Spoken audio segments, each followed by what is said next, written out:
Have you ever wanted to live forever? Honestly, it sounds kind of stressful to me and not very fun, but the idea has enamored philosophers and scientists for thousands of years, and I guess still today, because here's an iceberg about immortality. This is interesting as hell, and the deep layers are really disturbing, like quantum immortality and other things like that, but you'll have to wait to get there. We're gonna start with the basic stuff and then get into the more disturbing stuff. But I promise it's fun the whole way through. Be sure to follow my Instagram, join my Discord, and most importantly, subscribe to the channel, and here we go. Layer 1, cryonics. Cryonics is basically the idea of freezing your body after death in the hope that future science can bring you back. Right now, companies like Alcor or the Cryonics Institute will put you in liquid nitrogen at negative 196 degrees Celsius, storing you indefinitely. The catch is that we have no proven way to thaw someone without destroying cells, and legally they can only freeze you after you're declared dead. It's less like freezing you alive and more like a last-ditch gamble that medicine will one day fix whatever killed you, plus reverse the freezing damage. It's controversial, but it's probably the most mainstream immortality industry that people can actually buy into today. Brian Johnson. Brian Johnson is the tech millionaire obsessed with reverse aging. He founded Kernel, which is brain interfaces, and runs the Blueprint Project, where he spends millions a year on anti-aging science. His daily life is basically regimented like a lab rat. Strict diets, supplements, constant medical monitoring, and even experimenting with plasma infusions from his teenage son, which is a little bit messed up. Johnson's whole thing isn't just about living longer, but trying to prove that humans can biologically reprogram aging. A lot of people mock him for it, but he's become the poster boy for Silicon Valley immortality obsession. Religion and afterlife concepts. Every major religion has its own angle on immortality. Christianity promises eternal life in heaven, Hinduism and Buddhism frame it through reincarnation, and Islam describes it as an everlasting afterlife with paradise and hell. For believers, it's not just philosophy, it's the most ancient immortality strategy. Your soul outliving your body. Across cultures, immortality myths often serve as moral systems too. Live a righteous life and you're rewarded with an eternal one. Even if you don't buy into religion, the persistence of afterlife stories shows how deeply humans are wired to really want to reject the finality of death.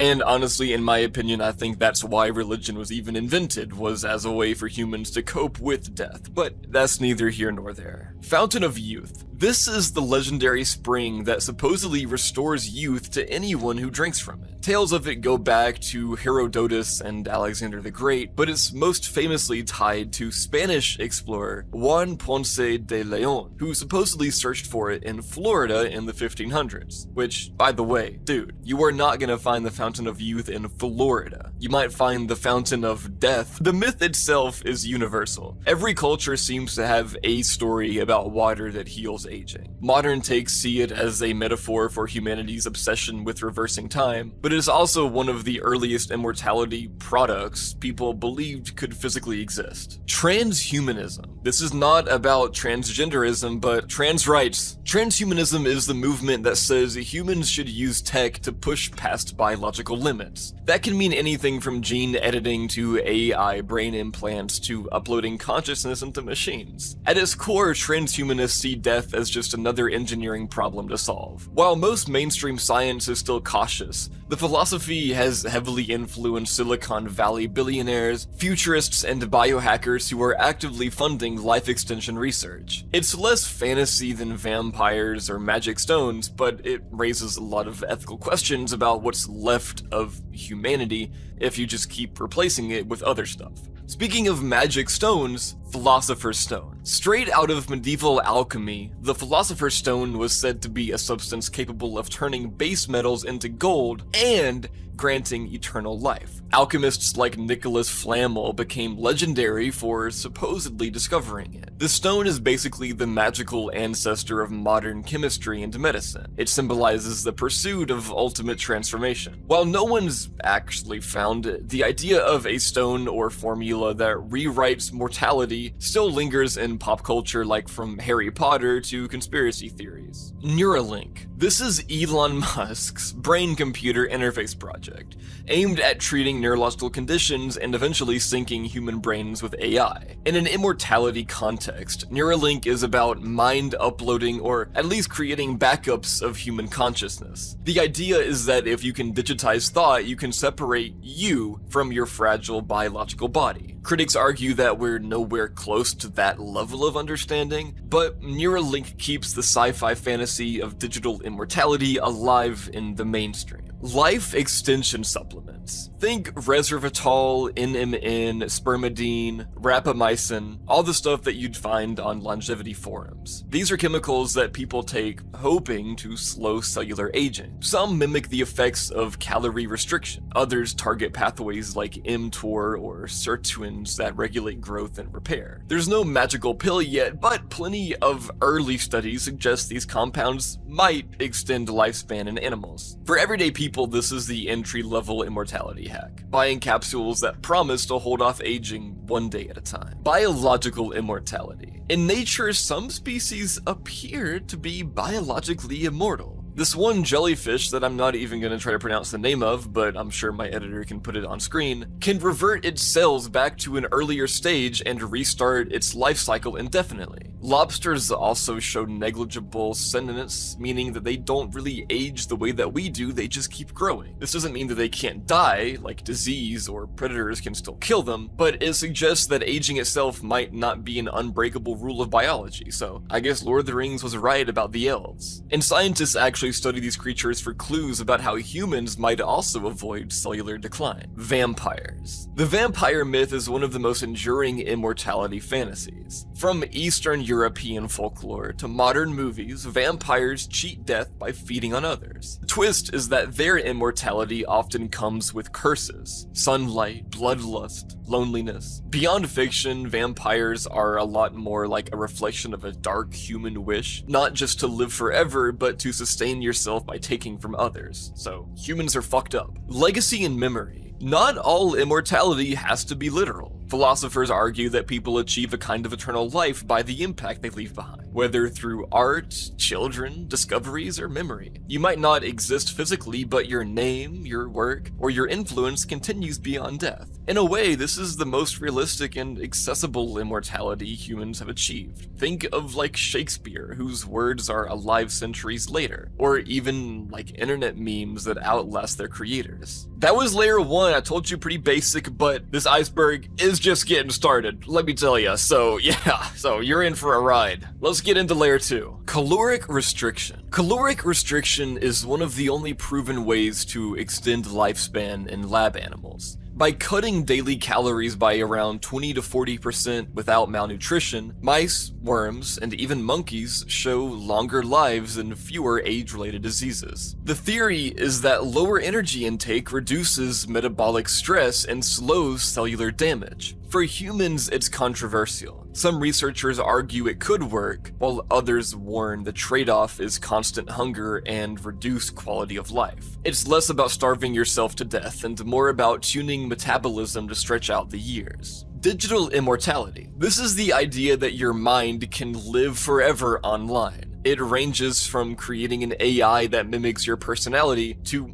full-on consciousness uploading where your brain is scanned and transferred into a machine. Projects like mind clones or AI chatbots based on dead relatives are already popping up, but they're more like simulations than true continuance. The big question is, if a perfect copy of you exists digitally, is that you or just software wearing your face? Digital immortality shifts the problem of death into the problem of identity. Immortality bus. The Immortality bus was a publicity stunt by transhumanist activist Zoltan Istvan during his 2016 US presidential campaign. He drove a 40-foot bus shaped like a giant coffin across America to promote life extension technology and raise awareness about anti-aging science. The coffin bus was meant as satire and shock value. It symbolized the urgency of tackling death itself. And even though it was pretty tongue-in-cheek, it became a weirdly iconic piece of the modern immortality movement. And I don't know, he sounds crazy as fuck, but honestly, he did this thing during his 2016 US presidential campaign. We might have been better off, I don't know. Telomerase activation activation. Telomeres are the little caps at the end of your chromosomes that shorten each time a cell divides. When they get too short, the cell can't divide anymore, which is tied to aging. Telomerase is the enzyme that rebuilds those caps. Normally, it's switched off in adult cells, but if you turn it back on, cells can theoretically keep dividing. The downside is that many cancers also hijack telomerase to grow endlessly, so it's a razor's edge. Activate it to stay youthful, but risk unleashing uncontrolled growth. Parabiosis. Parabiosis is the creepy-sounding practice of surgically connecting two organisms to share blood circulation. In modern research, it's been tested by linking old and young mice. The older mouse shows improved muscle, brain, and liver function after receiving young blood, while the younger mouse declines faster. Some startups have even explored transfusions of young plasma into older humans, though clinical evidence is still thin. The whole concept toes the line between groundbreaking science and literal vampiric horror. Genetic engineering. This is about rewriting the code of life itself. With CRISPR and other gene editing tools, scientists can theoretically fix mutations that cause aging-related diseases or even program cells to resist damage altogether. Some experiments involve tweaking longevity genes like FOXO3 or altering DNA repair pathways. The challenge is complexity. Aging is not caused by one gene, but an orchestra of processes. Genetic engineering as an immortality route means trying to rewrite the entire symphony without breaking it, so it's pretty difficult. Epigenetic clocks. Epigenetic clocks measure biological rate by looking at chemical markers on DNA called methyl groups. Unlike your chronological age, biological age shows how old your body really is on a cellular level. Scientists use these clocks to test whether certain interventions actually slow or reverse aging. It's not just about living long, but measuring whether you're staying younger inside. The breakthrough here is that aging is being quantified like a stopwatch, making it a lot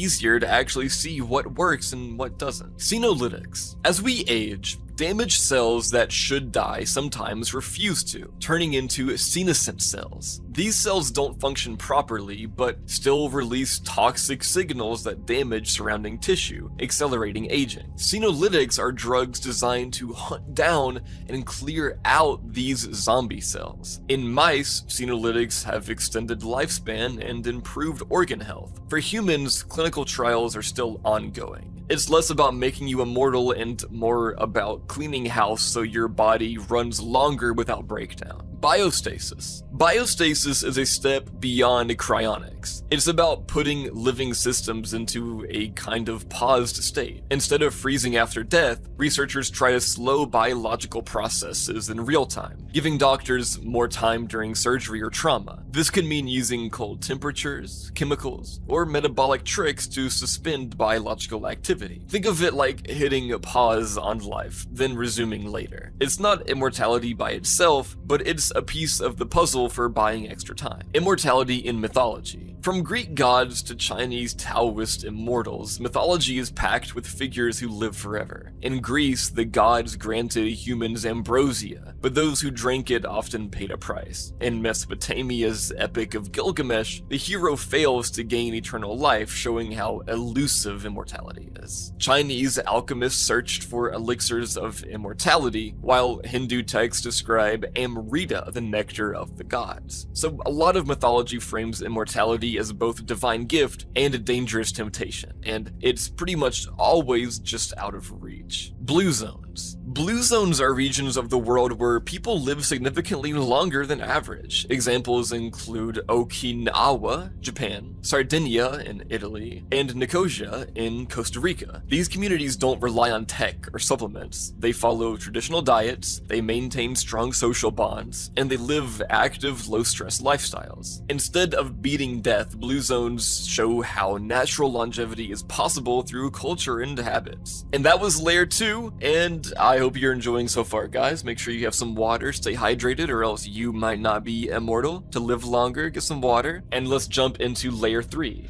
Biogerontology. Biogerontology is the actual scientific field dedicated to aging and how to slow it. Instead of just looking at diseases like cancer or Alzheimer's, biogerontologists ask, why do we age at all? They look at things like DNA damage, telomere shortening, mitochondrial decline, and loss of protein stability. It's not about making people live forever overnight, but about treating aging itself as the root cause of most diseases. And that's a pretty nice, huge philosophical shift, because for most of history, medicine just tried to treat the end result. In labs today, biogerontology is what drives a lot of the interventions we've already talked about, from senolytics to epigenetic clocks. It's basically the umbrella field behind the entire Immortality project. Methuselah Foundation, named after the biblical figure said to have lived 969 years. The Methuselah Foundation is a non-profit focused on extending healthy human life. They've been around since 2003 and are known for offering the Methuselah Mouse Prize, which rewarded researchers who could make mice live significantly longer. This got a lot of scientists engaged in aging research back when it wasn't taken seriously. They've also funded tissue engineering, like 3D printed organs, with the idea that replacing failing parts could extend life. Their slogan is literally making 90 the new 50, which tells you exactly how they frame immortality. Not as gods walking the earth forever, but as humans living much longer and healthier lives. SENS, or SENS. SENS stands for Strategies for Engineered Negligible Senescence, and it's the brainchild of biologist Aubrey de Grey. His idea is that aging is basically a buildup of different types of cellular and molecular damage, and each type can be fixed with engineering.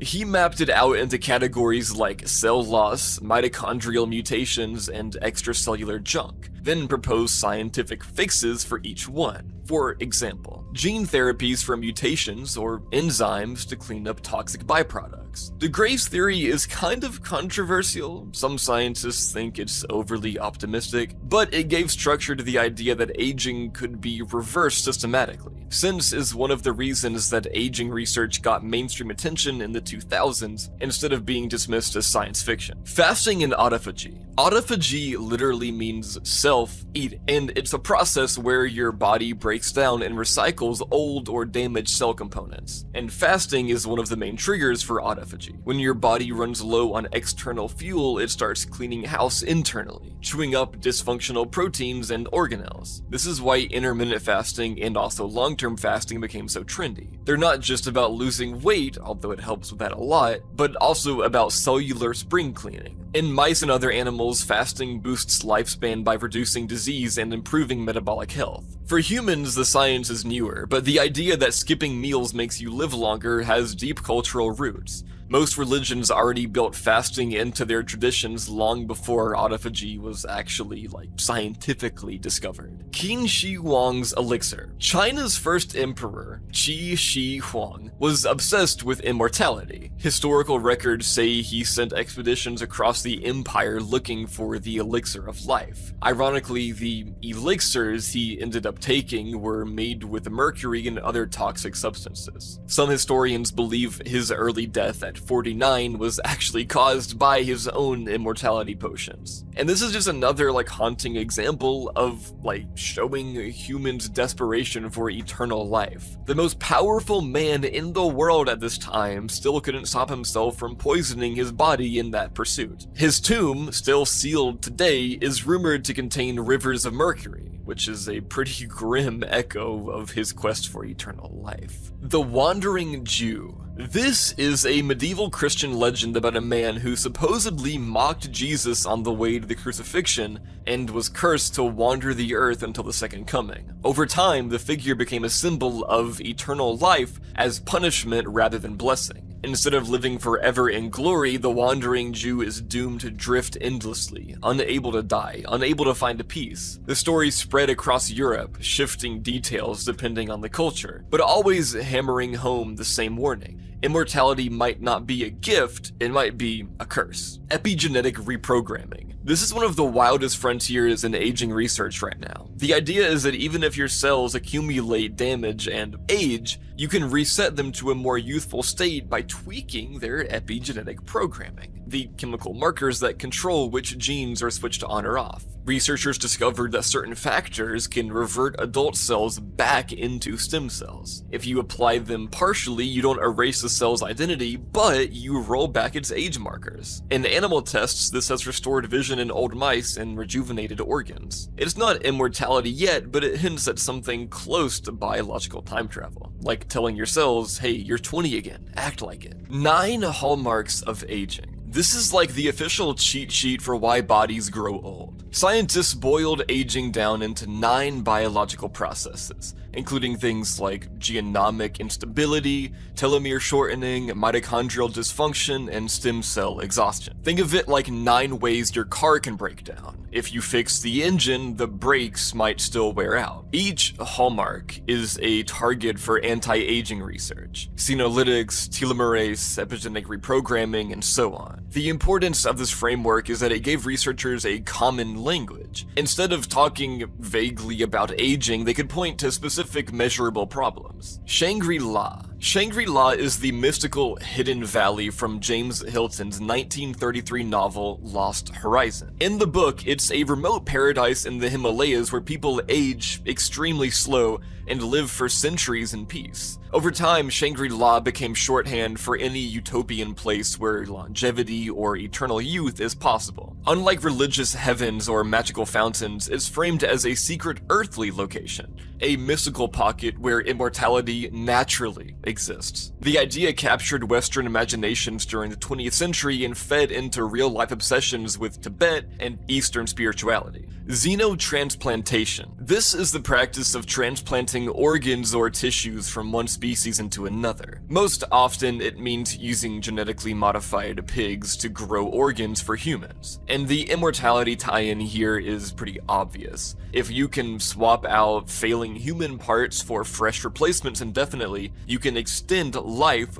far beyond the natural limit. We're not there yet, fully. Rejection and tissue transmission are major risks, but there have already been experimental cases where pig hearts and kidneys functioned in humans for a time. If perfected, xenotransplants can make the idea of running out of spare parts, symbolically at least, obsolete. Blood plasma dilution. This is separate from parabiosis and way less horror movie. Instead of giving old people young blood, researchers have found that simply diluting old plasma with a saline albumin solution can rejuvenate tissues in mice. The logic is that aging plasma has a buildup of harmful proteins, so thinning it out resets the system. Early human trials suggest that it might improve health markers, but it's still experimental. It flips the script. Immortality science isn't always about adding something new, sometimes it's about flushing out the garbage that your body just accumulates over decades. Immortal cell line. The most famous is the HeLa cells, taken without consent from Henrietta Lacks in 1951. These cells are essentially immortal in the lab, they just keep dividing forever under the right conditions. HeLa cells have been crucial to medical breakthroughs like the polio vaccine and cancer research. And for immortality discussions, they raise big questions. If cells can live forever outside the body, what's stopping us from replicating that stability inside humans? On the flip side, immortal cells are also how cancers behave, which shows there's a thin line between living forever, again, and uncontrolled growth, just like we were talking with the telomerase stuff. Deathless Gilgamesh. The Epic of Gilgamesh is the oldest known story about the quest for immortality. Gilgamesh, the king of Uruk, sets out to find eternal life after his friend Enkidu dies. He learns of a plant that can restore youth, but in the end, a snake steals it from him. The lesson is clear. Immortality is for the gods, not for humans. What's powerful is how ancient this obsession is.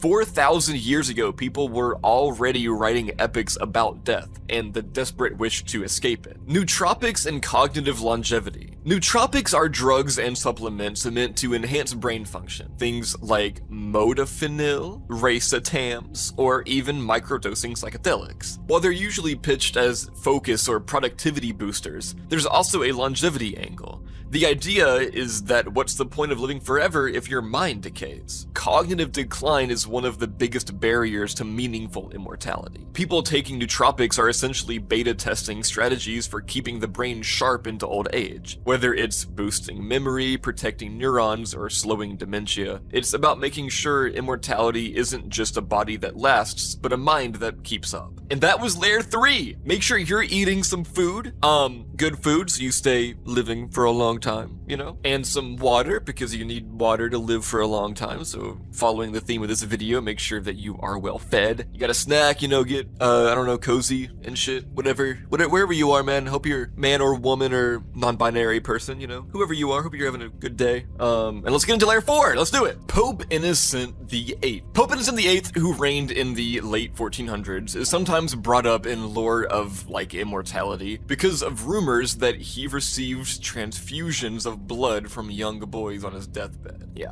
I'm sure it was just blood he got transfused from them. Mr. Pope Innocent. According to some accounts, 3 boys were bled to death in the attempt to save him, though historians debate how much of the story is exaggerated or how much of it is anti-Catholic propaganda. Elizabeth Bathory. Known as the Blood Countess, Elizabeth Bathory was a Hungarian noblewoman accused of murdering hundreds of girls in the early 1600s. Legend says she bathed in their blood to preserve her youth and beauty, and while historians believe that the actual body count was likely inflated by her enemies, the blood bathing myth made her a pretty, iconic gothic figure of immortality obsession. And she's often compared to Dracula, and in a way her story reflects a pretty real cultural fear that the powerful might literally consume the young to cling to life. Taoist principles. In Taoist tradition, immortality isn't just about living forever physically, it's tied to spiritual harmony. Taoist alchemists searched for elixirs and practiced inner cultivation techniques, like breathing exercises, meditation, and qigong to achieve longevity or transcendence. Some sought physical immortality while others framed it as unity with the Tao, where death itself is transcended. The fascinating part is how holistic it is. Diet, herbs, martial arts, and philosophy were all blended together in pursuit of extending life. Unlike Western myths, Taoist immortality was less about cheating death and more about aligning with nature until death lost its grip. Ambrosia and Amrita. Ambrosia in Greek mythology and Amrita in Hindu mythology are both divine substances granting immortality to gods. Ambrosia was said to be the food or drink of the Olympians, while Amrita came from the churning of the cosmic ocean in Hindu texts. Both represent a nectar that separates mortals from immortals. What's interesting is how 2 totally different cultures came up with the same concept,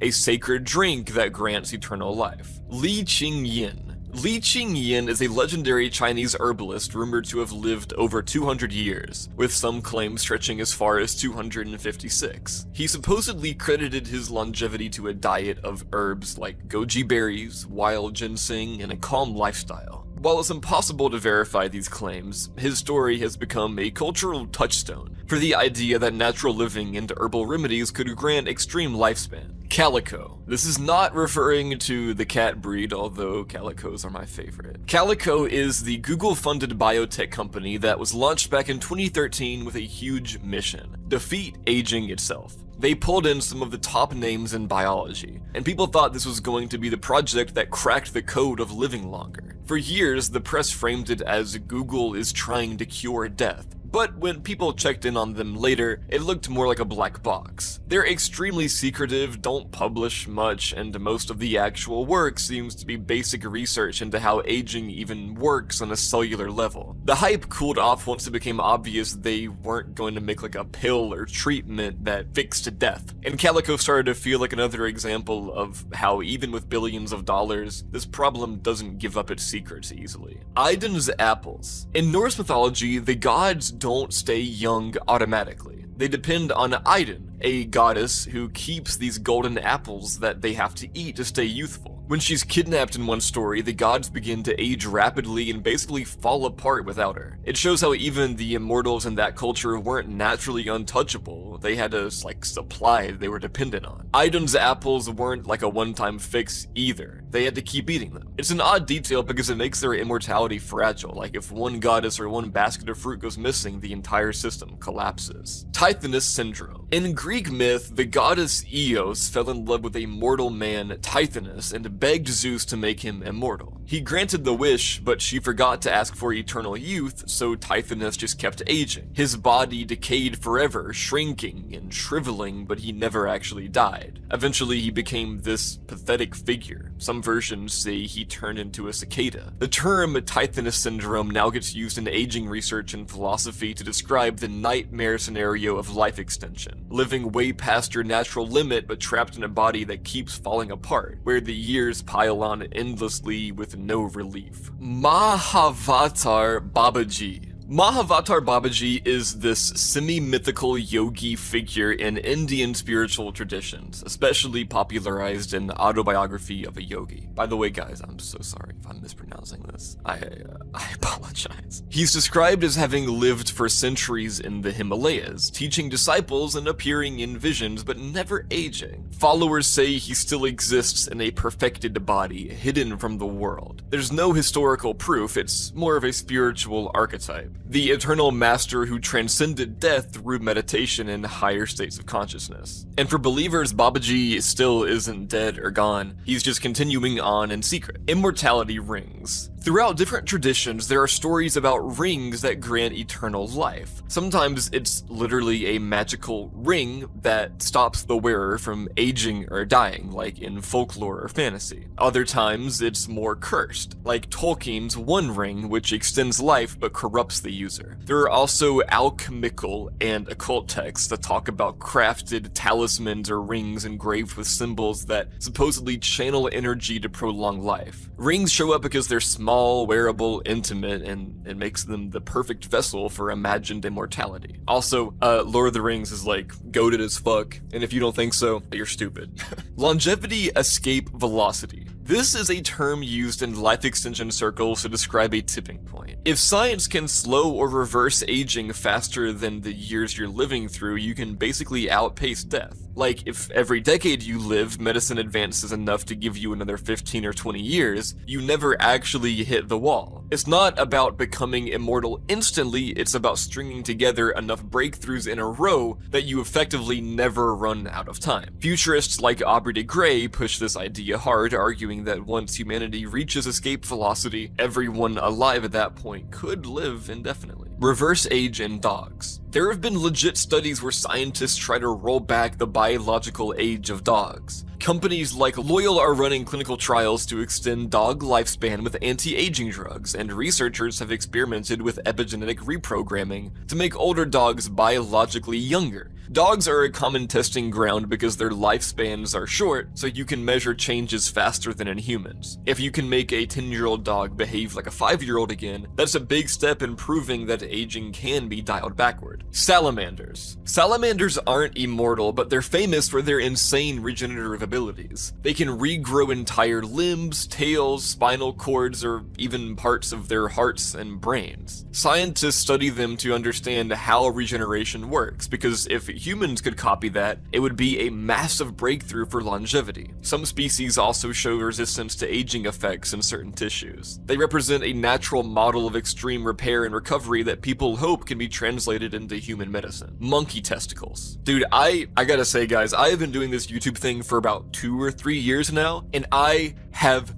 waited 2 or 3 years for an opportunity to say monkey testicles in a video. And it's finally here. I could quit today and I'd be happy, bro. In the early 20th century, a surgeon named Serge Voronov got famous for grafting slices of monkey testicles onto human men, claiming it would restore youth and vitality. Wealthy clients lined up believing it was the secret to immortality. It was basically pseudoscience, but at the time it rode the hype around hormones and rejuvenation. The idea was that animal glands held some kind of life force that could be transplanted. It ended up discredited, but it's a pretty interesting chapter in the history of people doing anything to not age. Leonard Jones. Leonard Jones was an American eccentric in the 1800s who believed immortality could be achieved through political reform and moral living. He ran for president multiple times on a platform of immortalist beliefs, claiming that if enough people were virtuous enough, they wouldn't die. He thought death was basically a product of corruption and bad governance. His campaigns never went anywhere, but he became a weird historical footnote as one of the few people to literally base his politics on the promise of eternal life. Count of Saint Germain. The Count of Saint Germain was an 18th century European figure who showed up in royal courts across the continent, claiming to have secret knowledge of alchemy and medicine. He was a composer, a painter, and he spoke multiple languages, but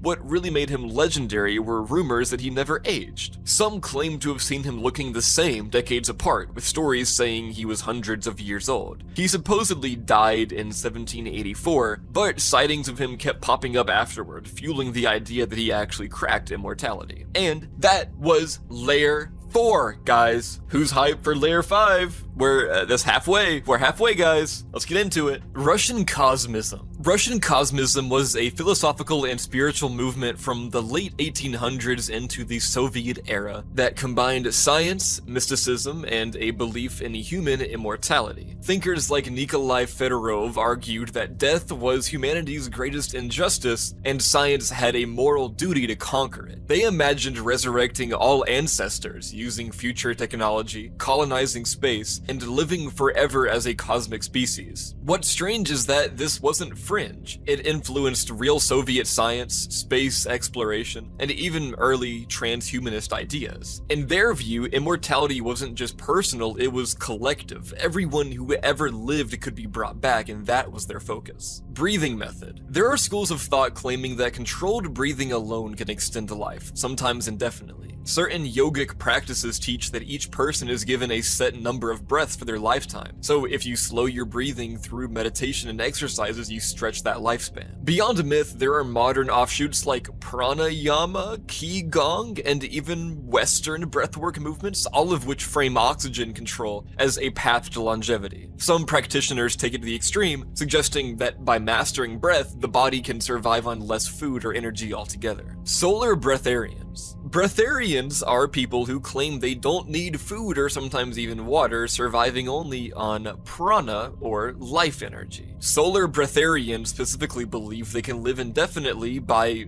doing photosynthesis, basically. They think they can absorb energy from the sunlight. They often practice staring at the sun at dawn or dusk, believing that it recharges them the way solar panels work. There are documented cases of people dying trying to follow this lifestyle, but the belief still circulates, especially in New Age circles. Well of Zamzam. The Well of Zamzam is a sacred spring in Mecca, tied to the Islamic story of Hagar and her son Ishmael. According to tradition, the well was created by divine intervention, and the water is considered blessed, with special healing and sustaining properties. Pilgrims still drink it during Hajj, and stories describe how Zamzam water never runs dry despite millions drawing from it. In immortality lore, it's one of the many sacred waters tied to vitality and divine favor, with some believers treating it as an earthly source of miraculous longevity. Talos and Lemuria. Talos is a mythical underground city said to be located beneath Mount Shasta in California, tied to the lost continent of Lemuria. In modern esoteric lore, the Lemurians were an ancient, highly advanced race who supposedly discovered the secret of physical immortality and retreated underground to preserve themselves. New Age groups claim that they still exist there, living in perfect health for hundreds of years, occasionally revealing themselves to chosen people. Raelian cloning. The Raelian movement, a UFO religion founded in the 1970s, teaches that humanity was created by aliens through genetic engineering. One of their major pushes in the early 2000s was cloning as the pathway to immortality. They announced that their biotech company, Clonade, had successfully cloned a human baby named Eve in 2002, though no evidence was ever produced. The Raelians argued that cloning combined with memory transfer would allow eternal life. Once a body wears out, you just grow a new one and upload yourself into it. But this was obviously,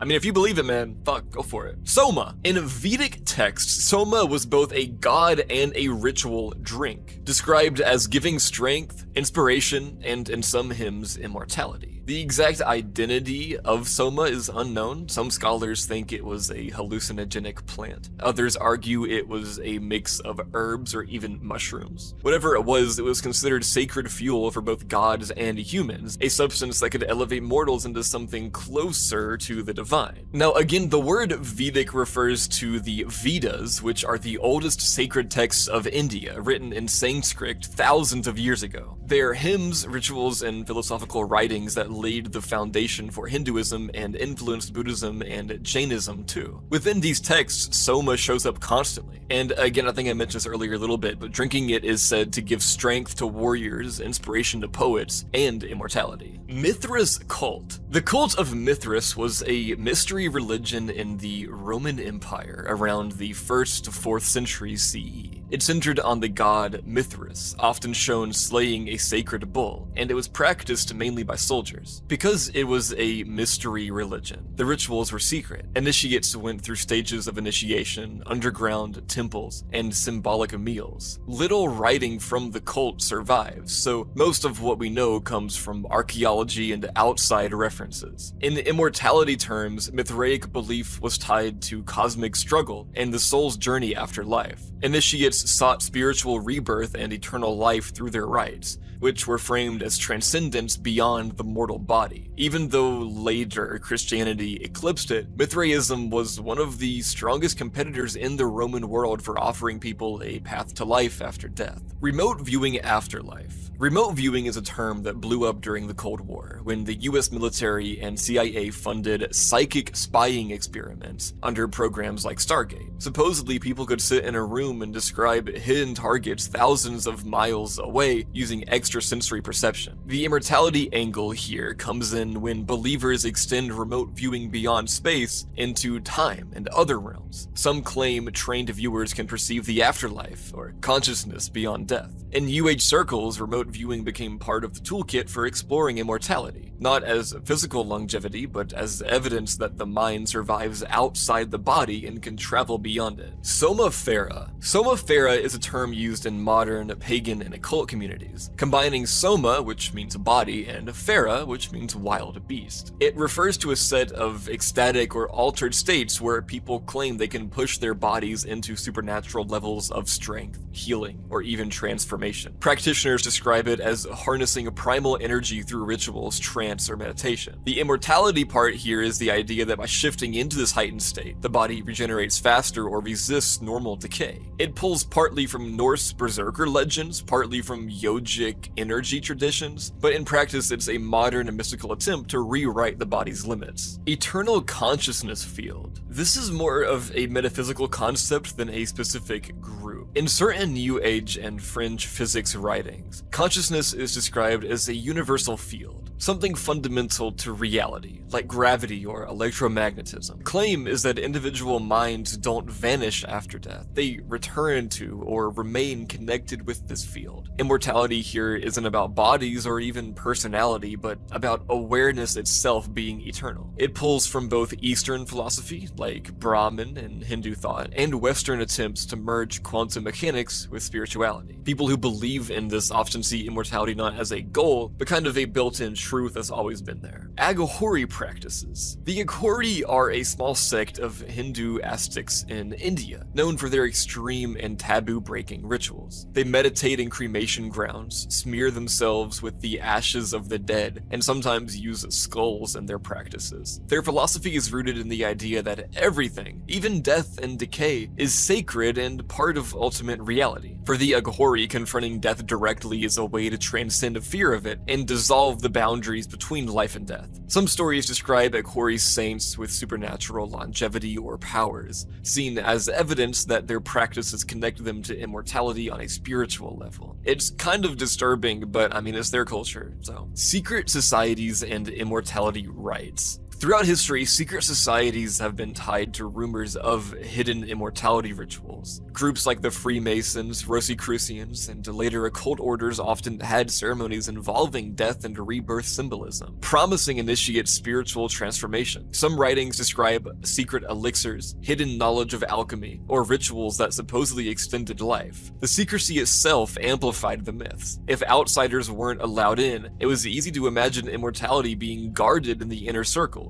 Whether or not anyone actually achieved longer lives, these societies fed that idea, you know. And that was Layer 5. Time for Layer 6, guys. Here we go. Carbon-14 brain mapping. Carbon-14 brain mapping comes from a quirky overlap of nuclear history and neuroscience. Atmospheric nuclear bomb tests in the 1950s and 60s released a huge spike of carbon-14 into the air. Plants absorbed it, animals ate the plants, and it ended up inside us. Because neurons stop dividing after birth, the level of carbon-14 in a neuron's DNA is basically a timestamp for when it was born. Swedish researchers used this to map the birth date of human brain cells and discovered that, contrary to long-held beliefs, some brain regions do generate new neurons in adulthood. It's not an immortality therapy, but it's one of the only direct ways that scientists have been able to see which parts of the brain are renewing and which parts aren't. Russian brain preservation. CryoRus is a cryonics company based near Moscow that has been operating since the early 2000s. Unlike some American outfits, CryoRus offers cheaper contracts and markets itself to both domestic and international clients. They store whole bodies and also just heads or brains, the idea being that future technology may only need the preserved brain to reconstruct a person. Customers sign legal agreements ahead of time, and once they're declared dead, technicians begin rapid cooling and storage in liquid nitrogen. The facility has drawn attention for its Spartan conditions, metal tanks in a warehouse rather than futuristic labs, but it represents Russia's entry into the global cryonics scene. Their focus is often framed more bluntly around the brain as the seat of the self, with less emphasis on the whole rich person lifestyle marketing. It overlaps with Layer 1's cryonics we already talked about, but their Russian operation is specific for being one of the only non-US options and for its emphasis on brain-only preservation. Project Gilgamesh. Project Gilgamesh is rumored to have been a US defense research program in the 1990s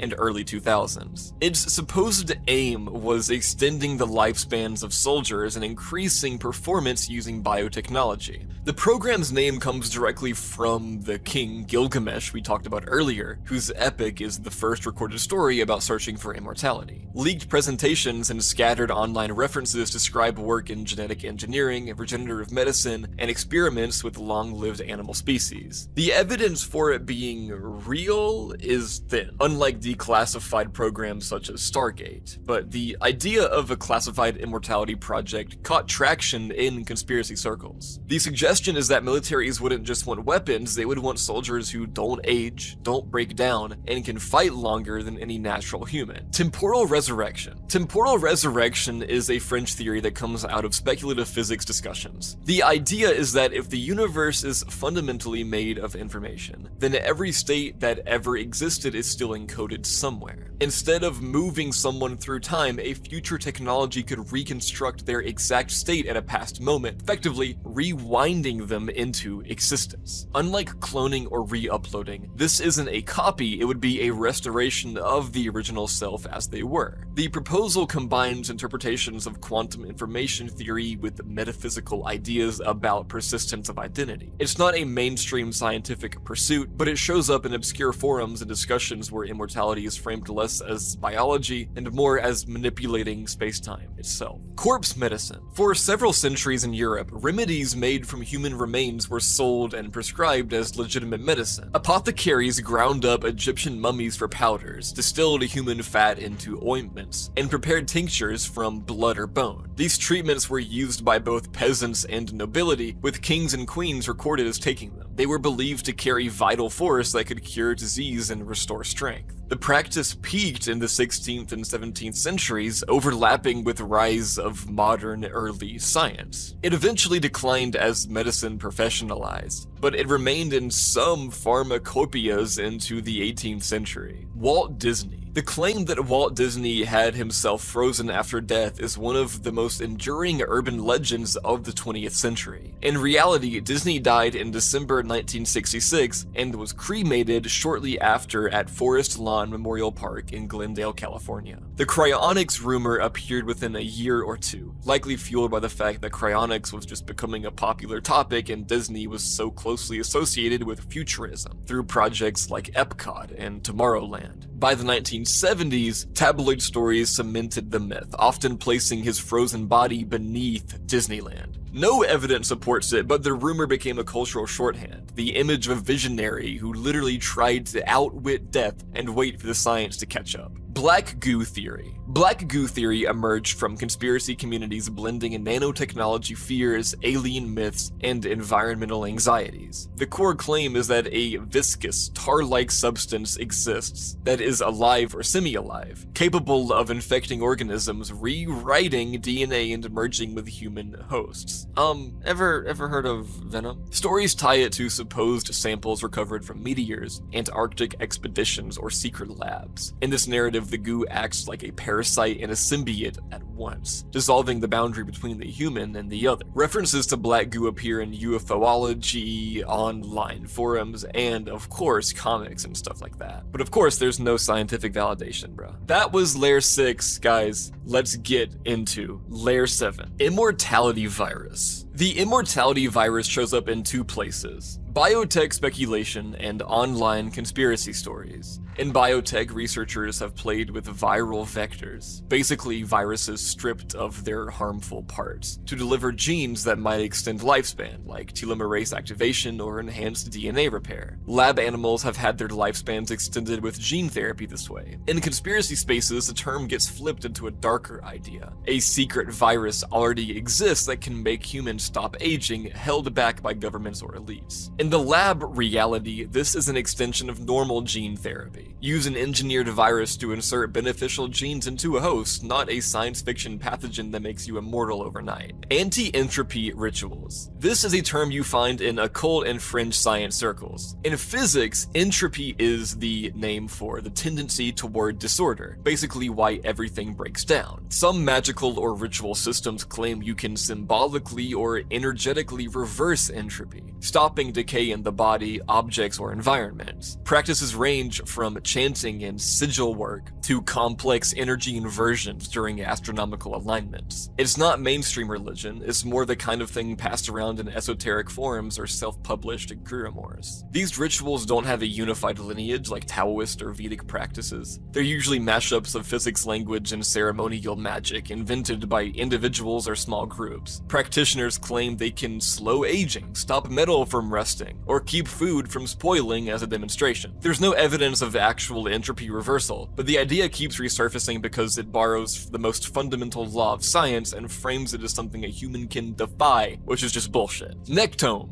Nectome is a real company founded in 2016 by MIT researchers Robert McIntyre and Michael McKenna. Their pitch was 100% fatal brain preservation. Euthanize a terminally ill person under anesthesia while pumping in a chemical fixture that preserves the brain's ultrastructure perfectly at the nanometer level. The idea is that the preserved brain could one day be scanned in detail and uploaded into a computer, effectively making a digital copy of the person. They even got into Y Combinator and won a government prize for brain preservation. Hyperstition immortality. Hyperstition is a term from 90s cyberculture and theory circles, especially the CCRU, Cybernetic Culture Research Unit at Warwick. It describes ideas or fictions that make themselves real by being believed and acted upon. Hyperstition immortality is the idea that if enough people create a mythology of eternal life, rituals, memes, stories, they can literally manifest it into reality. In these circles, immortality isn't waiting in a lab, it's waiting in culture. People experiment with writing, occult practice, and digital spaces to seed a future where death is obsolete. It's weird, I don't really understand it, but that's my best explanation. Quantum immortality. Quantum immortality is a thought experiment from the many worlds interpretation of quantum mechanics. The idea goes like this. Every time that there's a chance you could die, there are universes where you do and universes where you don't. Your conscious experience always continues in the branch where you survive, even if the odds get astronomically low. From your own point of view, you never experience death. You just keep waking up in increasingly improbable survival scenarios.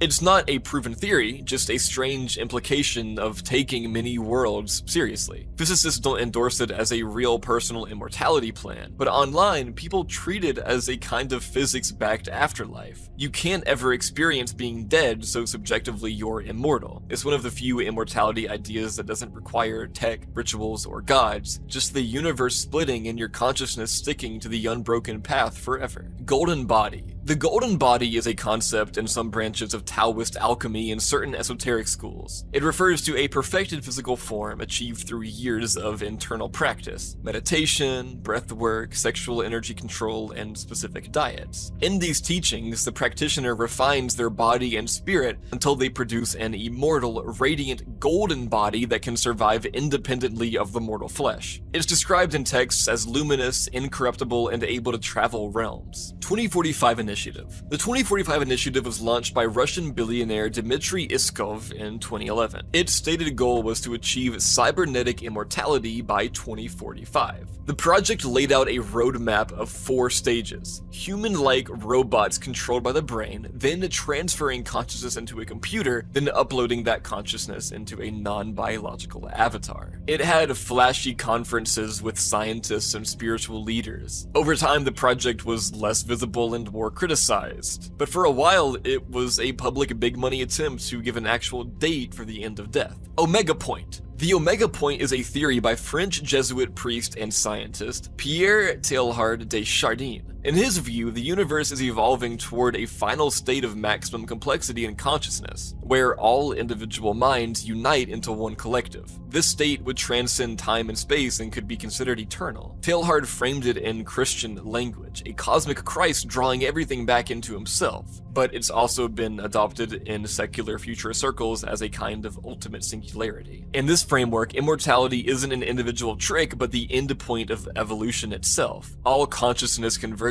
into an infinite field where nothing is lost. Modern thinkers like Frank Tipler reinterpreted it in physics terms, arguing that advanced civilizations could manipulate the universe to achieve the Omega Point at the end of time. And that's the end of the iceberg, guys. Thank you for watching so far. I appreciate it. I love all of you guys. Thank you so much for watching. Let me know what you want to see next, and have a great night, everyone. Sweet dreams.